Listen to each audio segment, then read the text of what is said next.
I'm Dr. Foojan Zeine, and I'm so excited to have Sister Dr. Jenna with us. She is the founder of Brahma Kumaris Meditation Museum, and she is the host of America Meditating. And I'm excited to have her to teach us meditation, because we all need to meditate, not only right now, always, but really right now. So thank you for being with us. Glad to be back with you. One of the things about meditation that I think is really important is that we must understand that thought has power. And when we recognize that our thoughts have power, we will use our thoughts in a very useful way. Example, ask the self right now, are my thoughts driven by my past, or are my thoughts driven by my future? And which one tends to be more? Are my thoughts from the past more, or is my vision or my future in my thinking more? Like when you're planning something ahead, you have a lot of thoughts that are programmed for that ahead, so to speak. But if your thoughts are getting some sort of an influence from your past where you feel, I failed so many times, I'm never going to make this happen again, why do I bother? But you still try. The thought of you feeling that you're a failure will actually create more obstacles in your pushing forward. So maybe in this meditation, it might be nice for us to kind of pause for a little and deeply say to the self that I accept and I know and I accept and I believe that these thoughts that I have are crucial towards my well-being. And then I need to maybe identify the power of thought and how thought can co-create again my future. And that I want to focus just on that. So we can try that one for a minute or two. Love to. Okay, ready? Yes, I'm ready. Firstly, I'd like you to practice this one with meditating with your eyes opened, as if you're daydreaming a little. And I'm not looking at you. I'm just, most of the times we're walking around with our eyes open. So with your eyes opened, I want you to simply become aware that there's an energy behind your eyes. It is you, the living being, the living energy, consciousness, the soul. Just imagine for a little that the spirit is behind your eyes, that which feels, thinks, chooses. The energy behind your eyes carries your stories and will decide if it wishes to let go of some of the stories it's been carrying. The energy behind your eyes, the soul, will determine how you manage the coronavirus crisis, or if you choose to be afraid and worry about the future. So imagine the energy of thought is very powerful. And what do you think will happen if you think in a state of worry and fear about the present environment in the world where your future is concerned? Give that a thought.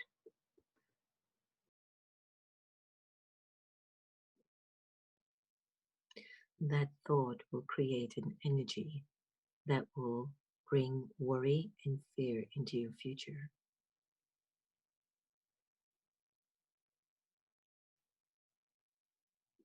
Your eyes are still opened and you're thinking. You're using thoughts behind your eyes.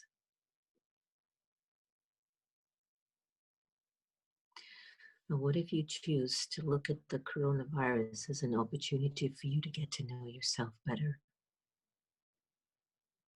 to be more introspective,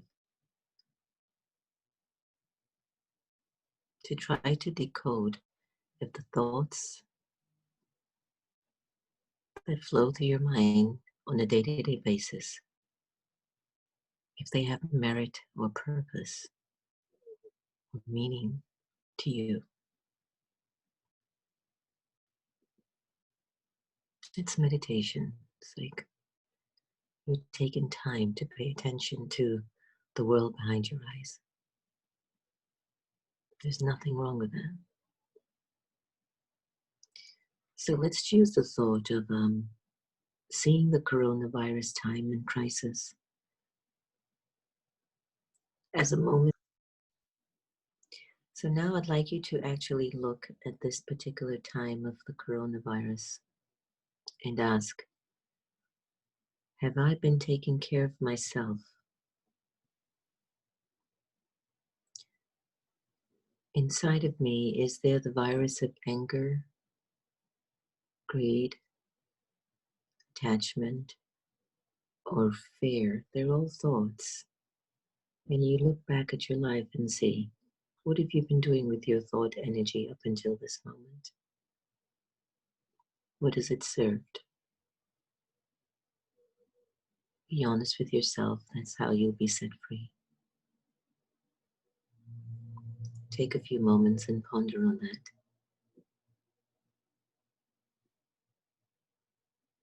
And even after this meditation, grab a sheet of paper and write down how you feel you've been taking care of you internally over these years.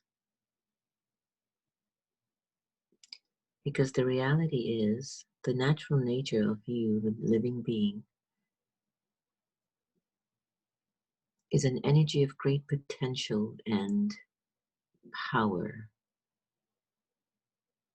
and truth. And the vaccine for the virus is the thought practice of power, truth, compassion, peace. How we can choose to approach the future of this particular time is to make a commitment of taking a daily dose of being truthful to the self, being powerful to the self, being peaceful with the self. It's like the vaccine for the virus of anger, or greed, or ego. So how you can approach the post-corona crisis. I just mentioned the Hindi word of corona, but the corona crisis is to start to serve yourself deep inside with these quality of thoughts so that we can start to feel the wonder instead of the fear. So I'll just give you a little sample again. With your eyes still open, imagine for a little bit. The world has all this anxiety about the virus. And instead of identifying with it all, you turn inwards and you ask, is there even a virus in me of anger, or jealousy, or fear? Because I don't want that in me. And you decide to take the vaccine of replacing your anger with peace, replacing your fear with love, replacing the ego with truth, wisdom, self-respect. That's your vaccine. So let the world do what it needs to do. But don't forget your world and what you need to do for it. Are you willing to protect yourself from picking up any further viruses? And are you willing to become a healer someone who walks with the right vaccine in you, generating that energy around you. So choose to respond to the future with these ideas and thoughts, and it will just feel a whole lot more normal or natural for you. This will be your new norm, to always have the cure, to feel the way you want to feel, not the way the world tends to influence its emotions and feelings onto you. Thank you so much. Thank you, Sister Dr. Jenna, for another one of beautiful meditation. And I just feel so calm listening to you and recognizing what parts of me were coming out, where there were anger or fear, and kind of getting released and coming back really like a white light, a feeling my vibrations are getting higher and higher. So thank you for that. And for everyone, stay tuned for more meditation with Sister Dr. Jenna. Thank you. Bye-bye.